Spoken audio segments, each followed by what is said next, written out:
Hello everyone and a very warm welcome to NEET now. NEET now में आज हम देखने जा रहे हैं बायोमोलिक्यूल से एक बहुत ही इंपॉर्टेंट छोटा सा topic which is cofactors.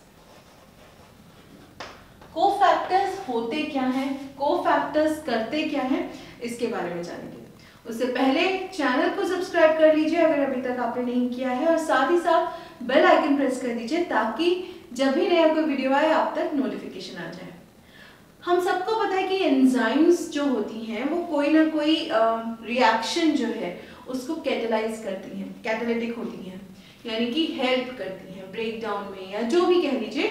Enzymes are very important. Enzymes जो होती हैं आपकी जनरली प्रोटीन्स होती हैं। कभी कभी एंजाइम के साथ एक और एक्स्ट्रा चीज होती है जो कि उसका प्रॉपर्टी जो होती है, बेसिकली जो एंजाइम की प्रॉपर्टी है उसको बढ़ाने में हेल्प करती है या फिर एज इट इज एंजाइम को हेल्प करती है। तो ये जो सब्सटेंसेस हैं जो एंजाइम की एक्टिविटी को इंक्रीज करते हैं या हेल्प करते हैं, इनको हम कहते हैं कोफैक्टर्स।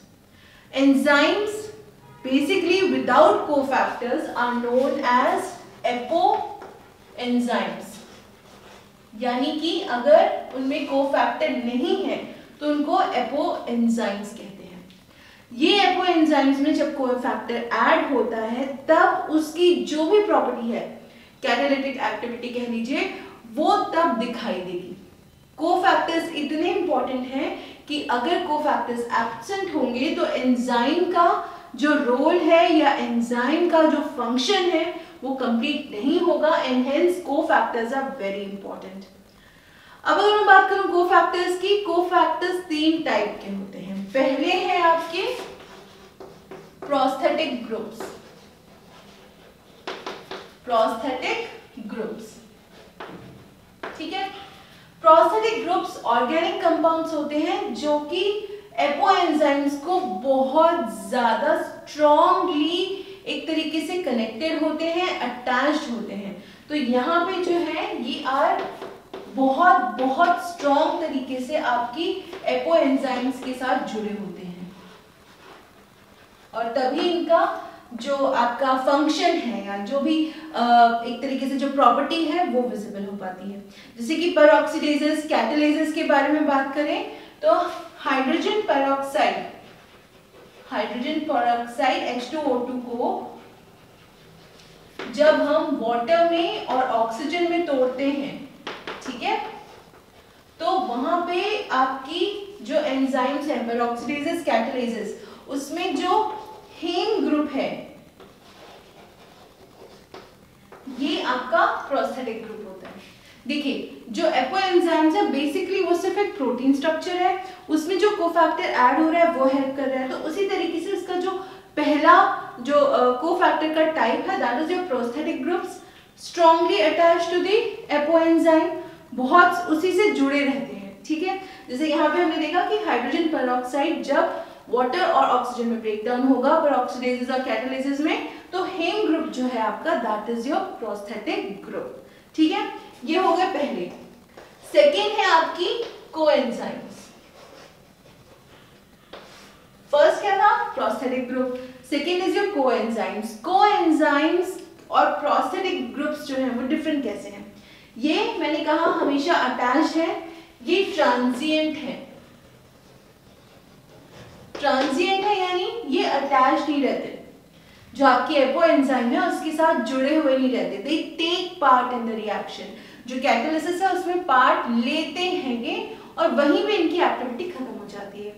एक चीज और है, ये कोई भी मतलब आपकी जैसे यहाँ पे तो हमने देखा प्रोस्थेटिक ग्रुप जुड़ा हुआ है, कोएंजाइम्स में आप ये different kinds of apo enzymes के साथ जुड़ते हैं, रिएक्शन कंप्लीट होता है and then they move on. तो एक तरीके से दीज आर प्लेइंग पार्ट बिना जुड़े हुए, ठीक है।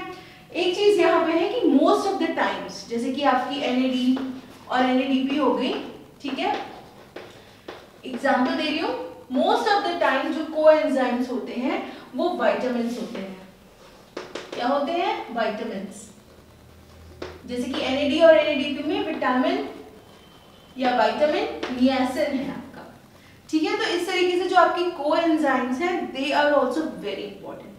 थर्ड, अगर मैं बात करूं मेटल आयंस, आप लोगों ने देखा होगा कई बार जब हम रिएक्शन सॉल्व करते हैं तो उस पर लिख देते हैं Zn+, ठीक है। तो जिंक जो है बहुत काफी सारे आप रिएक्शंस देखेंगे आगे चल के भी, वहां पे जिंक फॉर एग्जांपल बहुत मेजर रोल प्ले करता है आपके रिएक्शंस में एज अ मेटल। सबस्ट्रेट से भी जुड़ता है, आपकी एक्टिव साइट से भी जुड़ता है, दोनों जगह अटैच होता है। कभी कभी आपने देखा होगा कि जो एरो बनता है उसके ऊपर Zn और हीट लिखा होता है।